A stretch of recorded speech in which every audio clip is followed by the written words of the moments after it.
My best friend falsely testified against me so he could steal family from me. It is now 10 years later, and I just found out he is laying hands on my daughter. I am going nuclear. 10 years ago, my wife and I were in a custody battle over our daughter right after our divorce. The whole thing was ugly, but nothing prepared me for the betrayal that hit in the courtroom. My best friend, the guy I'd known since high school, took the stand out of nowhere. I remember feeling relieved at first because surely he was there to back me up. Instead, he looked me dead in the eyes and started crying, saying how he watched me violently shake my daughter during one of my rage episodes. My jaw dropped. I looked at him like it was a bad dream. He started showing doctored texts and video clips of me and my daughter. Our happy moments twisted into painting me out as an abusive monster. I looked over at my wife, who was putting on crocodile tears as if every word he was saying was true. The judge stared at me with disgust. My lawyer wasn't ready for it. Even he looked at me like I was a liar when I told him this was fake. That day, I lost everything. No visitation, no phone calls, nothing. When I stepped outside the courtroom, I could barely breathe. I gathered me things and went home, proceeding to drown my sorrows in alcohol. Once hammered, I called my best friend, slurring me speech and demanding to know why he destroyed my life. But all I got back was laughter, cold and smug. He told me flat out, "I've wanted your wife to be mine for so long. You know how sick I can get when I am in love." Then my ex-wife took the phone, her voice dripping with cruelty. "I'll be a better father to her than you ever were. I'll never see your daughter again." I started crying over the phone, begging them to tell me they were joking. Instead, my ex poured salt into my wound. She told me that they have been sleeping together behind my back for 2 years, planning exactly how to take my daughter from me. The whole thing was an orchestrated lie to ruin my life. I was devastated. I should have confronted them, but I didn't. I moved states, started over. But I never gave up hope. I kept sending birthday cards, letters, and gifts to my daughter, hoping she's know her dad loves her. But I never heard a word. All I knew for certain was that my ex was lying to her about how I used to do things to her when she was little. My ex told me so herself. I was almost ready to face the fact she did never really know me. But then, out of nowhere, 10 years later, a call came that shattered everything. A hospital from my old hometown said my daughter had been in a car accident. They told me my name was listed as her emergency contact. My heart nearly exploded. Why was I her emergency contact? But I didn't know it was her. But I didn't ask. I just jumped into my car, hands trembling the whole drive. When I walked into that hospital waiting room, my ex-wife and former best friend sat stunned, clearly never expecting to see me again. The air was thick with awkwardness. My ex-wife quietly got up and moved toward the doctors, presumably to warn them, leaving me and him alone. I didn't say a word, and that is when he started speaking. At first, he seemed emotional, almost like he might apologize, but instead, the things he said made my blood boil. He admitted to me with a cruel tone that he never gave my daughter any of my letters or gifts I sent. He laughed about how he convinced her I'd abandoned her. But then, just as I thought it could get worse, he changed gears. A fake sorrow began dripping from his every word, trying to make himself sound like the victim. "I'll admit it," he said, putting on this righteous act. "I neglected her. Kids are a lot of work, man. You know how it is. I am not proud of this, but there were times she needed a good wallop. Honestly, I am doing you a favor letting you back in her life now. She is a mess. You should thank me." I felt myself about to explode. Every part of me wanted to swing at him right there. But before I could respond, a small weak voice called out from behind the slightly open curtain nearby. My daughter, awake, staring at us both, her eyes filled with pain and confusion. I ran over, heart pounding so hard I could barely hear anything else. The next few moments felt like slow motion. My daughter Lily was lying there with a bandage around her head and her arm in a cast. She looked so much like the little girl I remembered, but older now, 16 years old. Her eyes were the same as mine, deep brown with flecks of amber that caught the light. Her hair was longer than I remembered, cascading over her shoulders in waves that reminded me of her mother before everything went wrong. "I couldn't believe I was finally seeing her dad," she whispered, her voice cracking. That one word nearly broke me. I hadn't heard her call me that in 10 years. I wanted to hug her but was afraid to hurt her more. I just stood there, frozen, tears streaming down my face. The antiseptic smell of the hospital room faded away as I focused entirely on her face, trying to memorize every detail, in case this moment was snatched away from me again. My ex-wife Denise came rushing back with a nurse. She tried to position herself between me and Lily. The nurse checked Lily's vitals while Denise glared at me. Her face had aged, lines of bitterness etched around her mouth that hadn't been there before. I stood my ground. The hospital called me. I am still her father. My voice was steadier than I expected, drawing strength from Lily's presence. My former best friend Russell joined us now. He put his hand on Denise's shoulder like he owned her. The gesture made me sick. He gained weight over the years, his once athletic frame now soft and imposing. His eyes still held that manipulative gleam I'd been too blind to see when we were friends. "Let's not make a scene," he said with that fake, concerned voice. "This is about us." It is about Lily. The nurse finished checking Lily's monitors and turned to all of us. She needs rest. Only immediate family should stay. She was young, probably new to navigating family drama in her ward. Denise immediately pointed at me. He is not family anymore. Her voice was sharp, cutting through the air between us. The nurse looked confused. I pulled out my wallet and showed her my ID. I am her biological father. The hospital called me as her emergency contact. My hands were shaking slightly as I held out my driver's license. This seemed to surprise the nurse. She looked at Lily, who was watching this whole exchange with wide eyes. Lily, who would you like to stay with you? Denise cut in before Lily could speak. She is a minor. I make the decisions. Her knuckles were white as she gripped the side rail of Lily's bed. I want my dad, Lily said quietly but firmly. The shock on Denise and Russell's faces was priceless. They clearly hadn't expected this. The nurse nodded and started ushering them out. Denise tried to protest, but the nurse was firm. The patient has requested privacy with her father. Please respect that. Once they were gone, I pulled a chair next to Lily. Suspend. The vinyl squeaked beneath me as I sat down. We sat in silence for a moment. I had a little bit. I had rehearsed what I'd say to her 1,000 times over the years, but now my mind was blank. The steady beep of her heart monitor punctuated the silence between us. They told me you left us. She finally said that you didn't want me. Her voice was small, carrying the weight of a decade of abandonment. My heart shattered all over again. That is not true, Lily. Ivy thought about you every single day. I sent cards, letters, presents. I swallowed hard, fighting back a fresh wave of tears. I never got anything, she said, tears forming in her eyes. One in the middle, one escaped, trailing down her cheek. I wanted to wipe it away but wasn't sure if I should touch her yet. I know. I just found out they kept everything from you. I clenched my fists in my lap, anger mixing with my grief. Lily looked down at her hands. The IV tube snaked from her arm to a machine beside the bed.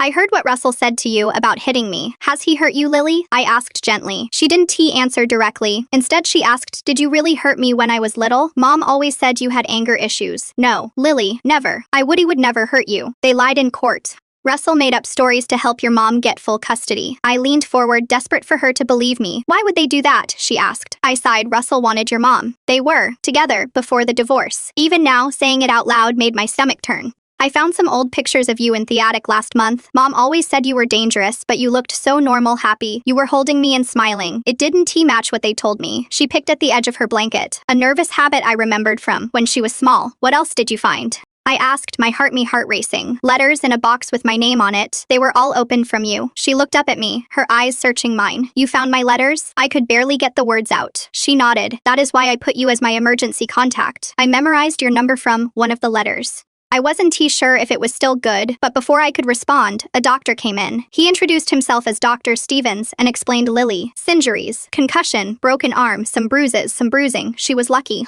The car had hit a tree, but the airbags deployed properly. He was middle-aged with kind eyes that seemed to understand more than he was saying. Who was driving when the accident happened? I asked. She shook her head. Russell was. He was angry, driving too fast. Her voice trembled slightly as she recalled it. The doctor looked uncomfortable. We even noted that in her chart. There are some concerns about the home situation that we need to address. He glanced meaningfully at me. I nodded, understanding what he was implying. I am her father. I want to help. My voice was firm, resolute. After he left, Lily reached for my hand. Her touch was tentative, like she wasn't sure if she was allowed. Her fingers were cold against my palm. Will you stay? As long as you want me to, I promised. We talked for almost an hour. She told me about school, her friends, her life. She liked art and wanted to study design someday. She had a best friend named Emma who stood by her even when things got bad at home. I shared stories about when she was little, memories she didn't have, how she used to insist in wearing rain boots even on sunny days, how she once tried to free all the goldfish at a pet store because she thought they looked sad. It felt surreal, like I might wake up any moment and find this was all a dream. Eventually, a nurse came to check on Lily again. She mentioned visiting hours would be ending soon. I didn't want to leave, but I knew I couldn't.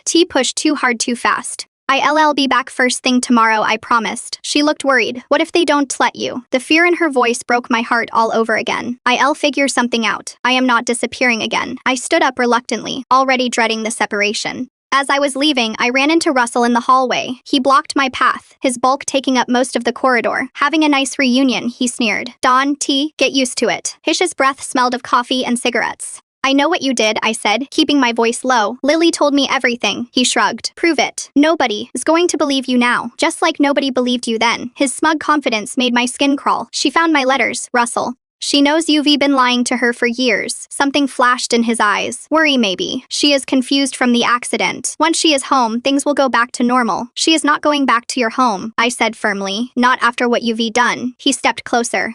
Watch yourself. One call to the police about you harassing us, and you'll never see her again. His voice was low, threatening outside the hospital. I sat in my car for a long time. My mind was racing. I needed a plan. I couldn't lose Lily again. Not now that she knew the truth. I called my old lawyer, left a message explaining the situation. Then I found a hotel nearby and checked in that night. Too could barely sleep. I kept thinking about Lily in that hospital bed, about what might happen when she was discharged. Would Denise and Russell take her home and cut me off again? Would they punish her for contacting me? The next morning, I was back at the hospital as soon as visiting hours started. To my relief, neither Denise nor Russell was there yet. Lily was awake, looking better than yesterday. Some color had returned to her cheeks and she smiled when she saw me. You came back, she said, sounding surprised. Of course I did, I replied. Sitting beside her bed, I promised. Didn't I? We talked more, filling in the 10-year gap between us. She asked about where I lived now, my job, if I had a new family. I told her everything, how I never stopped thinking about her. After I found your letters, things got worse. Russell found out I was looking through the attic. He got really mad. She twisted the hospital bracelet around her wrist, nervously. Did he hurt you?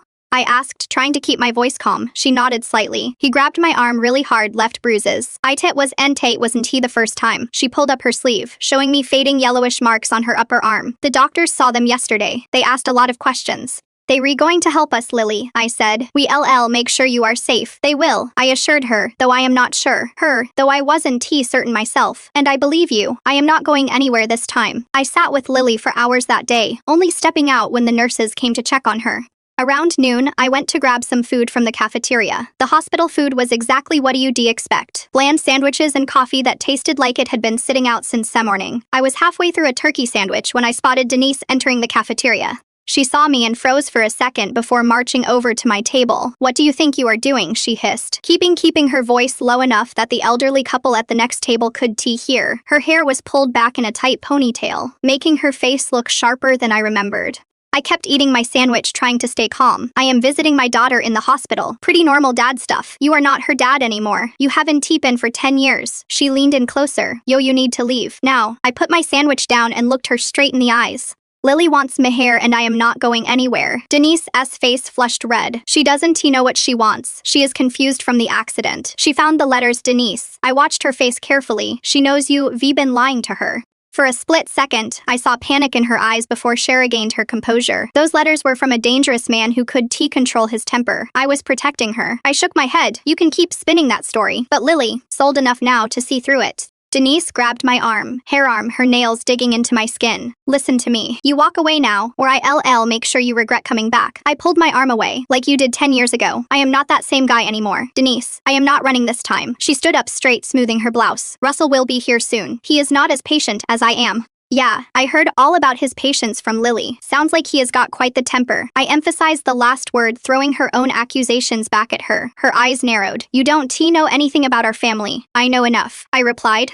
Gathering my trash, and so does the hospital staff. I walked away, leaving her standing there. My heart was pounding, but I felt stronger than I had in years. I was going to let them intimidate me this time. When I got back to Lily's room, a social worker was there talking to her. She introduced herself as Amber Wilson from Child Protective Services. She was young, probably early 30s, with kind eyes behind professional-looking glasses. Mr. Carter, I am glad you are here, she said, extending her hand. I'd like to speak with you as well. Tu shook her hand, trying not to look as nervous as I felt. Of course, Amber explained that the hospital had reported concerns about Lily's home situation based on comments she made to the medical staff and the circumstances of the accident. She was doing a preliminary assessment. Lily has shared some concerning information about her home life, Amber said carefully. I understand you haven't been in the picture for some time. I nodded, glancing at Lily, who was watching us intently. Not by choice. I lost custody when she was 6. Her mother and their mother's husband kept us apart. I see, Amber. Amber made a note on her tablet. And you are back in contact now because of the accident. Yes, I was listed as her emergency contact. I still could believe Lily had done that. Amber turned to Lily. And you put your father as your emergency contact recently? Lily nodded. Last month, after I found his letters. Amber asked a few more questions, mostly directed at Lily, about Russell's behavior, about the accident, about how things were at home. Lily answered honestly, describing Russell's angry outbursts, how he grab her arm hard enough to leave bruises, how he been drinking before the accident. He was yelling at me about something stupid, said Lily explained. I forgot to put away the dishes or something. He said we were going for a drive to talk about my attitude. He was driving way too fast and I told him to slow down. That just made him madder. Amber nodded, her face professional, but I could see the concern in her eyes. What happened next? He turned to yell at me and didn't he see the curve coming. We went off the road. Lily's voice was steady, but her hands were trembling. The car hit a tree. He was wearing his seatbelt. I felt sick, imagining it. Lily could have been cold because of that jerk. Temper, Amber asked me a few more questions about my current living situation, my job, Mimi relationship with Lily. I answered everything honestly. I had a stable job as an IT specialist, a decent 2-bedroom apartment, and while I hadn't been allowed to be part of Lily's life, I never stopped trying. I am going to need to speak with Mrs. Carter. Sorry, Mrs. Wilson now, and her husband as well, Amber said, standing up. In the meantime, Lily will remain here at the hospital for at least another day for observation. After she left, I sat next to Lily's bed again. You okay?